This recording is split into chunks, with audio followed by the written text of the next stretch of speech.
Greatest difference between the wealthy and the poor is how they spend their free time. How are you spending your free time right now? In a given day, there's 24 hours. If you spend 8 hours sleeping, 8 hours working, 3 hours getting ready, eating, that means you have 5 full hours of free time per day. How are you using it? Most poor people are casual with their free time.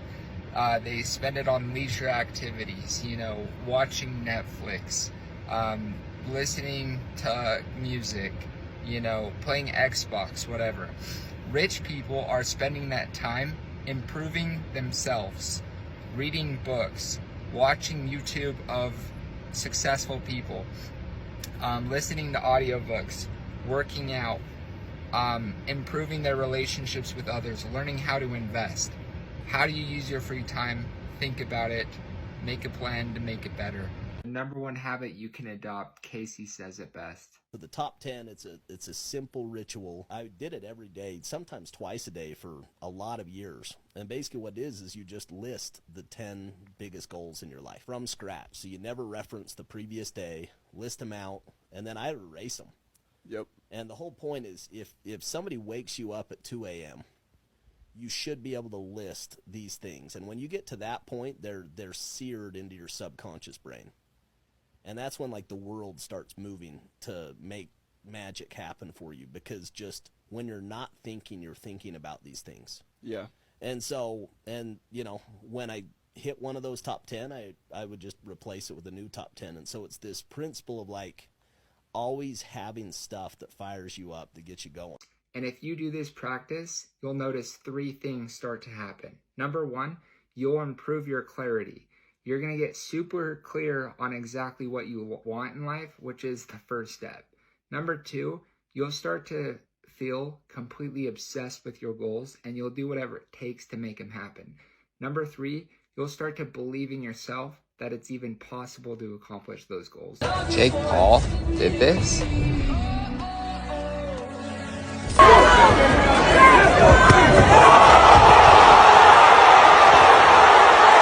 People are 42% more likely to accomplish a goal if it's written down. And most people just write down their goals once a year. New Year's resolutions, right? And then they put it in a drawer, forget about it, never look at it again. Good habits are the key to all success. Bad habits are the unlocked door to failure. That's Gage's quote of the day. This is a super important idea. Our habits are either getting us one step closer to our goals or one step further away. So make sure you're choosing the habits that are getting you closer to your goals, and make it a daily priority and be intentional, because every time you reinforce a habit by doing it, you're making that habit stronger.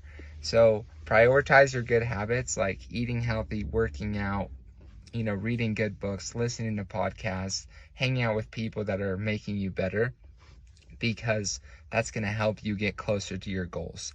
And although you might not be perfect, just never miss twice if you can. Abraham Lincoln has the best story of persistence. Just listen to this. At age 7, his family was kicked out of their house and he had to start working. 2 years later, his mom dies. At age 22, he fails in business. At 23, he ran for state legislature and lost. That same year, he also lost his job and got denied law school. At 24, he borrowed some money from a friend to begin a new business venture, and by the end of the year, he was bankrupt and spent the next 17 years paying off that debt. Crazy. At age 25, he ran for state legislature again and won. At age 26, he was engaged to be married to his sweetheart, but she died, and he spent 6 months in bed, heartbroken. At age 29, he sought to become Speaker of the state legislature and got defeated. At 31, he sought to become the elector and got defeated. At age 34, he ran for Congress and lost. At 37, he ran for Congress again. This time he won and did a pretty good job. At 39, he re-ran for Congress but lost. At 45, he ran for Senate of the United States and lost. At 49, he ran for U.S. Senate again and lost. At age 51, he was finally elected to be the president of the United States. That's persistence. If you want change in your life, watch this. Only thing that changes our life long term is when we raise our standards. Everyone in the world has a list of things they think they should do. What changes people is when your should becomes a must. So, quick example. After my senior year of football, I stopped working out for 3 years. I knew that I should, but the should wasn't getting me to. And then my friend Gabe invited me to do 75 hard with him. And 75 hard is this challenge you have to complete 6 things every day for 75 days, and you mess up on one of those things, you have to restart from day 1. And 2 of the activities is workouts. So you have to do a workout inside and a workout outside. And at first I'm like, no thanks, man. Like, I don't want to do that. But I listened to the 75 hard podcast where he sells you on it. I recommend it. And I'm like, okay, I'm in. And that turned my should into a must. So we all have shoulds in our life. We should go to the temple. We should eat healthy. We should go to the gym. We should invest. But think about how to turn those shoulds into musts, because we'll all be better off. And one way could be an accountability partner, like I did. But good luck. A comfort zone is a beautiful place, but nothing grows there. A comfort zone may seem like a beautiful place. It's easy. There's not a lot of disappointments, challenges, stuff like that. You kind of are drifting through life. When you step out of your comfort zone, it's challenging. There's resistance. You go through some adversity. But that's how you grow. You grow through the struggle. You go through the challenges. You learn from the lessons and setbacks. So step out of your comfort zone and stay uncomfortable, and that's when you'll really grow.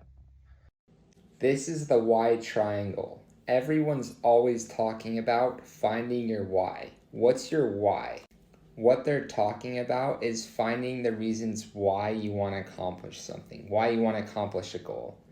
And the why triangle right here really helps you find your why. And Drew Hansen taught this at Door to Door Con, so shout out to him. But on one side of the triangle, you have your dreams. And maybe you met a guy with a Lamborghini when you were 10 years old, and you want a Lambo because he inspired you. On the other side, you have revenge. Like maybe you had a 5th grade football coach who told you were never going to be successful, and every day you work at proving him wrong. And last but not least, you have people in your life. Who are you doing it for? How is their life going to be better because you accomplished your goals? You're going to be your habits and rituals. You better get a habit and a routine and rituals that serve you, because if you show me what you're going to do, because here's why, under pressure, you'll always go back to your habit. So you've got to have habits, rituals, and routines that serve you. The next thing is this. You better think about something huge that you want to do with your life, that grips your heart, that makes you want to get out of bed every single morning, that's massive, and it should be right now, whatever just occurred to you, it's bigger than that. It's bigger than that. And make it big, because that's going to be the compelling vision of your life. When you set a goal, this will happen to you. This positivity, all this magic, all this goodness happens, and one person says something negative, and what do?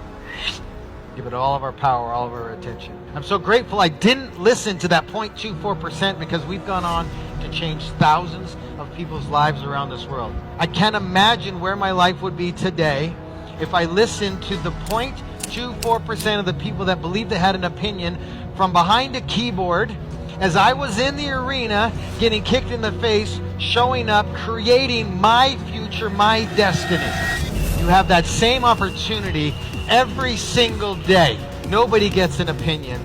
Nobody gets a say on your journey, because you're the one showing up every single day with honesty and integrity and doing the work. Don't let the people in the stands affect you in battle. Don't take anything personally, especially to the people that you wouldn't even trade places with. If you're doing anything important or cool or out of the ordinary, you're gonna get crap, you're gonna get hate. But let that fuel you in knowing that you're doing something great. Your quality of life equals your quality of your everyday emotions. Tony Robbins said that. I was at his seminar, Unleash the Power Within, back in November, and he said, how many of you guys have a dream of owning a Lamborghini or a Tesla or a dream house? Or how many of you guys have a goal of going on a dream vacation? Everyone raises their hands. He's like, the truth is, you don't really want that house, that car, that vacation. You want what those things will make you feel. You want what you think those things will make you feel, right? And he's like, the truth is, you can live in a beautiful state with great emotions every day without those things. Like, you don't need those things to feel happy, because your quality of life equals your quality of your everyday emotions, and you choose. What gets measured gets improved. That's Gage's quote of the day today. Honestly, the simplest, most easy way to improve anything in your life is simply to track it, to measure it, right? Because tracking it shows us where we've been, where we're at, and where we're going. So as humans, we want to get better, and once we see where we're at, we want to improve. I track all types of things. You can track your health, your sleep, what you ate, when you worked out, when you woke up. Wealth, you can track how many books you read, how much money you spend per month, how much money you make, how many sales calls you make. You can track your relationships, how much quality time you spend with your significant other, how many dates you go on, how many acts of service you do, etc. Start tracking things. I've tracked a bunch of things in my life, and it's helped a lot. I recommend you do the same. Can you believe that people spend more time planning a vacation than they do their own lives? If you fail to plan, then you plan to fail. That's Gage's quote of the day. We all know that we should invest time into making a plan. A plan for today, tomorrow, this week, this month, this year. A plan of how we're going to get from A to B to C, and so on. A plan to accomplish our goals, our New Year's resolutions, if you haven't already forgotten about those long ago. But how many of us actually take the time to plan? Well, not many. Stats say 99% of people don't really have a plan. How sad. Why do only 1% of people actually take the time to plan? Well, I think it's easy to plan.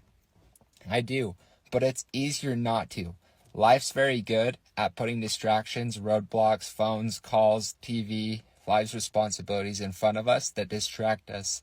We must set aside time to think, the hardest work of all, to determine what we want, why we want it, and how to get it. We need to invest substantial time planning, creating, and revising our strategy to achieve what we're actually wanting to achieve in this life. So start planning today. Here's one of my favorite stories from Think and Grow Rich. During World War I, a Chicago newspaper published editorials calling Henry Ford an ignorant pacifist, leading him to sue the paper.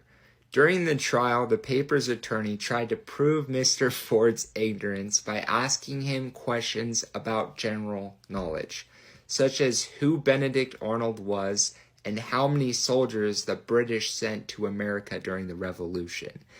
After answering a few of these questions and becoming annoyed by all the factual questions that were asked, Mr. Ford pointed out to them that he had a team of experts who he could call on at any time and supply him with any knowledge he needed that related to his goal of continuing to dominate the auto industry. So he didn't need to clutter his mind with a bunch of random facts that weren't related to this vision. This response impressed everyone in the courtroom and demonstrated that Henry Ford was indeed a very wise and educated man who knew how to access knowledge and to organize it into plans of action. With the help of his mastermind group or group of smart employees, Mr. Ford had all the specialized knowledge he needed to become one of the wealthiest men in America. Don't build confidence by shouting affirmations in the mirror, but by giving yourself a stack of undeniable proof that you are who you say you are. Outwork your self-doubt. And so I wholeheartedly reject the notion that you can beat your chest and have charisma, because I believe that confidence without evidence is delusion. Like if someone says, I can build a skyscraper, and they can say it as confidently as they want, but if they don't know how to build a skyscraper, they're not building a skyscraper. And the best way to know that you can build a skyscraper is having built one before. And so I think that's the big misnomer, is that people are like, he's so confident. Either the guy is confident because he is delusional, and I mean that is in the truest sense, like he is claiming he can do something that he has no evidence that he can do, which to me would be delusional, or he had lots of insecurities or concerns about his performance on XYZ, and then he tried to simulate that experience as many times as he possibly could until he no longer felt afraid. All right, this one's a little funny because I'm for sure the guy that's shouting affirmations in the mirror. I do agree with what Alex is saying. Outwork your self-doubt and try to stack as many wins as you can to be confident. I do think, though, that everything starts with an idea. And if you've never built a skyscraper, a good starting place is visualizing it, saying that you're the best skyscraper builder out there, to at least come up with the idea to get you started.